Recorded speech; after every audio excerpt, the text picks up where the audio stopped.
This is the first time that we're in Latin America with the Global Diplomacy Lab, and it was really important to come to a place where they really want our input. So that's why we collaborate with organizations here in Buenos Aires, in Argentina, which want to have our input, which want to have our ideas and really see what comes out of a process with around 40 interesting young people, diplomats, but also non-traditional diplomats from all fields of society, and they bring together their ideas and have an impact on foreign policy. What makes it fascinating is that we discuss global issues with people from all around the world, and we come up with new, innovative, creative ideas. And for what we're trying to achieve with mass atrocity prevention, genocide prevention, reaching out across networks, you can already see how the world comes together in a place like Argentina.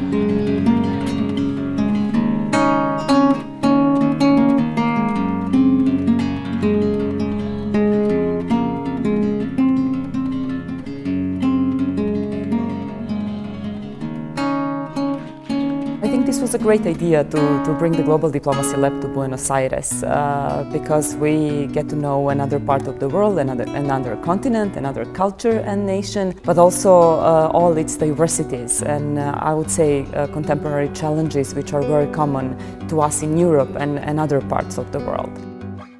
And today when we are here in Buenos Aires and we are here at this monument, the memory monument, it's so powerful. Although in Buenos Aires we will be discussing, genocide, and this is such a good starting point where you can relate to the experience of that. We have a task. We have been asked to come to Buenos Aires because NGOs and the government who are dealing with mass atrocity prevention want to have some creative ideas how to connect better with similar networks in Africa. The network of the GDL is growing. We have now more and more partner organizations. We have 150 members from more than 60 countries. All this has been achieved within 3 years. So I'm looking forward for still growing GDL with growing membership, growing partnership, and hopefully also growing influence.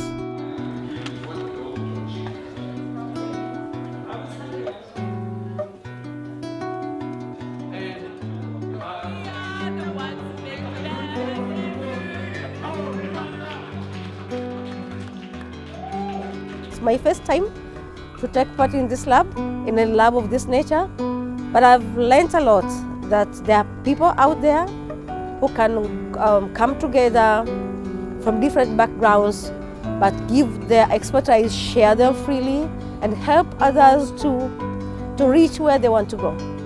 So I'm very grateful to participate in this lab, and I hope that we'll have opportunities to work with the lab elsewhere.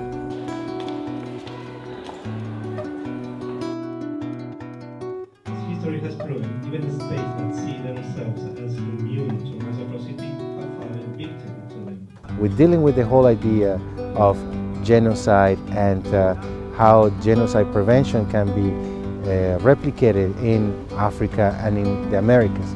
And I believe that with the experience and the background that we have from what we're seeing here in Buenos Aires, at ESMA for instance, we have the opportunity to have a very good learning experience.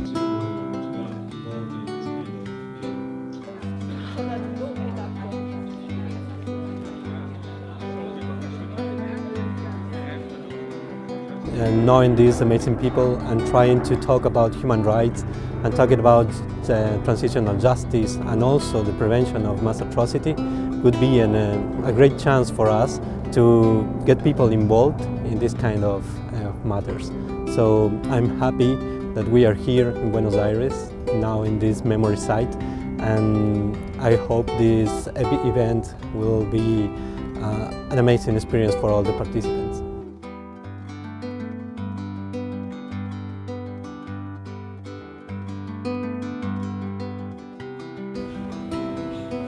And I'm really looking forward to our discussions and dialogues, working on the case of Argentina, but also bringing in all the expertise and knowledge and experience from all the participants and members of the lab.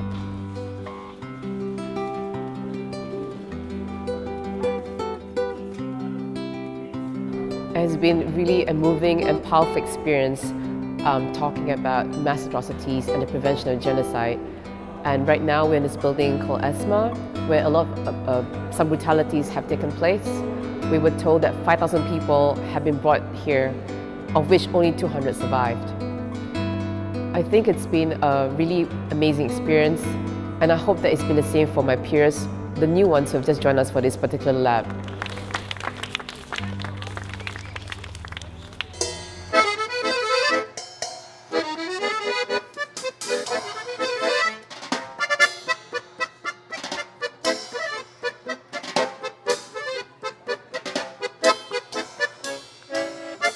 It's been an incredible opportunity being here in sunny Buenos Aires, especially to have the opportunity to meet with some of the partner organizations and to hopefully learn from the examples of what they're doing here and to apply that to my future work, but also that other participants can apply this to their work as well, be it related to mass atrocity prevention or other important issues currently facing us.